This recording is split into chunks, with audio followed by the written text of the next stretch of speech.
Dan saya pernah berkata, memang Islam kita di Indonesia Islam keturunan. Ya, jadi asal tahu saja ya. Ya, tapi dari segi belajaran, mohon maaf ya, kita terlalu jauh terhadap pemahaman. Yang saya maksud, kita melaksanakan sesuatu tapi kita sudah belajar, sudah tahu, bukan hanya asal saya dengar, saya lihat, saya bukan sebatas itu, tapi kita punya dasarnya. Dan ini kelemahan kita, di antaranya kurban. Saya pernah mendengar, bukan malah sering mendengar soal kurban dihitungkan beroran.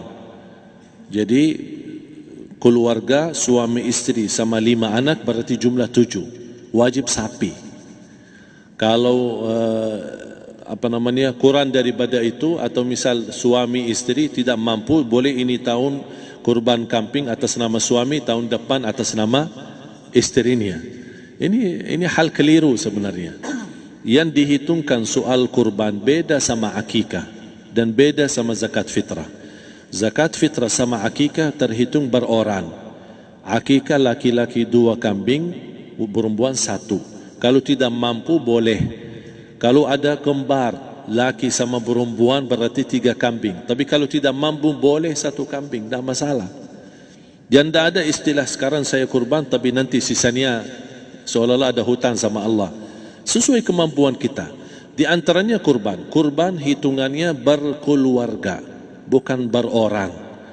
Buktinya Rasulullah SAW dan juga cerita Nabi Ibrahim. Ketika Nabi Ibrahim mau sembelih Nabi Ismail, Allah turunkan apa? Mengganti sembelihan Nabi Ismail dengan ekor kambing dari surga. Berapa ekor kambing? 1. Padahal Nabi Ibrahim punya istri 2 dan anak. Ada istri Siti Hajar dan Sarah. Kemudian anaknya Ismail dan Ishak. Berarti semuanya berapa? 5. Kenapa Allah tidak turunkan 5 ekor kambing? Karena hitungannya memang 1 keluarga. Yang kedua, Rasul sendiri sembelih 2 kambing. Pertama, Bismillah atas nama Muhammad dan keluarga Nabi Muhammad. Padahal kita tahu keluarga Nabi Muhammad SAW termasuk keluarga besar. 11 istri, belum lagi anaknya, laki-laki sama perempuan. Ada yang hidup maupun sudah mati, sudah termasuk semua. Yang hidup maupun mati. Yang kedua, Rasul sembelihan yang kedua atas namaku dan umatku. Umatnya berapa miliar? Cuma 1 ekor kambing. Kenapa Rasulullah SAW berkurban atas nama dirinya dan umatnya? Saya mengambil salah satu di sini tanda sayangnya Rasul kepada umatnya. Jadi saya selalu berkata, orang miskin yang tidak mampu berkurban seharusnya bangga di hari kurban, karena Rasul sudah kurbankan duluan atas nama dia. Jadi terima kasih ya Rasulullah, ingatkan kita. Yang kita tidak mampu, Rasul sudah. Bahkan kalau Rasul sudah kurban atas nama umatnya yang tidak mampu, berarti sudah terkabul. Kita aja belum tahu kabul atau tidak kalau kita berkurban. Tapi kalau Rasul sudah terjamin makbul. Oleh sebab itu hitungan kurban itu adalah 1 keluarga. Misal bapa punya istri, punya anak. Itu kalau mampu sapi silahkan. Mampu 1000 sapi silahkan. Kalau soal kemampuan tidak ada masalah. Tapi kalau soal kewajiban, tidak ada wajib lebih daripada 1 ekor kambing. 1 ekor kambing. Misal kalau bapa punya istri 4, misal, cuman ini misal ya. Istrinya 4, setiap istri anaknya 10, berarti jumlah berapa? Anak 40, istri 4, berarti 44, sama bapa 45. Wajib 1 ekor kambing saja, cukup untuk semua ini. Tapi kalau soal mampu, ya silahkan. Mau 1000 kambing boleh, mau 1000 sapi boleh. Tidak ada yang melarang kalau soal kemampuan.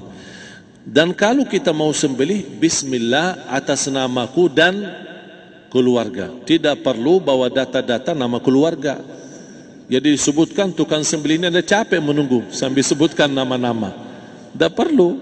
Udah Bismillah atas namaku dan keluarga. Termasuk kata atas namaku dan keluarga, termasuk orang tua yang sudah meninggal.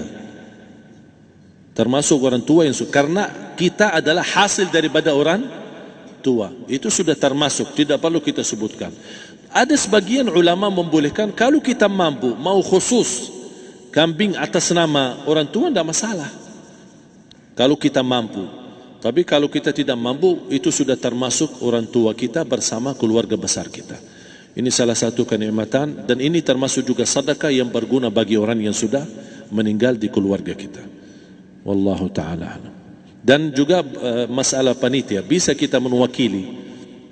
Kalau kita tidak mengerti sembelihannya dan tidak mengerti cara bagiannya. Tapi ada satu sunnah yang termasuk kehilangan sunnah ini, adalah banyak yang tidak mau makan dari hasil kurban. Padahal itu sunnah Rasul. Dari akikah boleh makan, dari kurban pun boleh makan. Bahkan sunnah SAW dibagi 3. Sepertiga pertama dihadiahkan. Maksudnya kata dihadiahkan kepada orang kaya.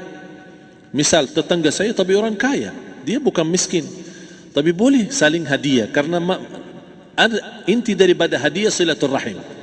Ada keluarga kita termasuk mampu, tapi saya kasih, ini alhamdulillah saya sembelih sapi. Barangkali dia tidak mampu, cuma sembelih kambing. Udah, kita dapat daging kambing, dia dapat daging sapi. Tapi dengan niat hadiah, bukan sedekah, karena dia bukan orang miskin yang menerima sedekah. Yang sepertiga yang kedua adalah sedekah.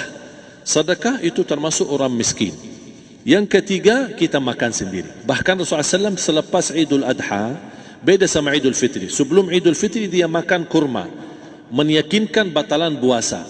Tapi kalau Idul Adha tidak makan dan minum sebelum salat, kenapa? Bukan tak berarti tidak boleh.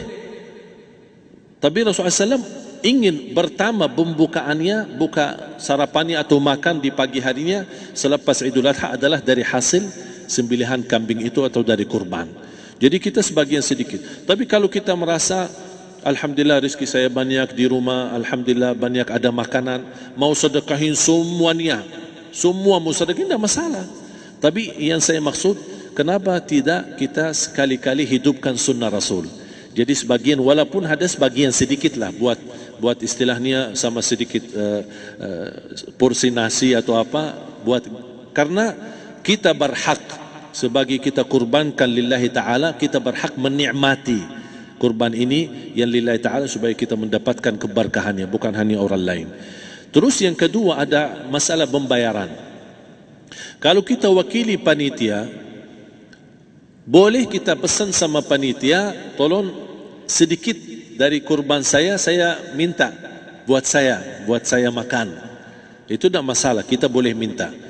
Dan boleh kita wakili, tapi kita tolong ingatkan, tidak boleh pembayaran hasil sembelihan itu dari kulitnya. Ini menjadi salah satu persoalan di Indonesia. Banyak tukang sembelih datang, ketika kita tawarkan untuk sembelih ini, berapa Pak? Oh tidak apa-apa, kasih aja kulitnya sama kepalanya. Jangan Anda setuju, jangan Anda terima. Oh maaf, saya tidak bisa.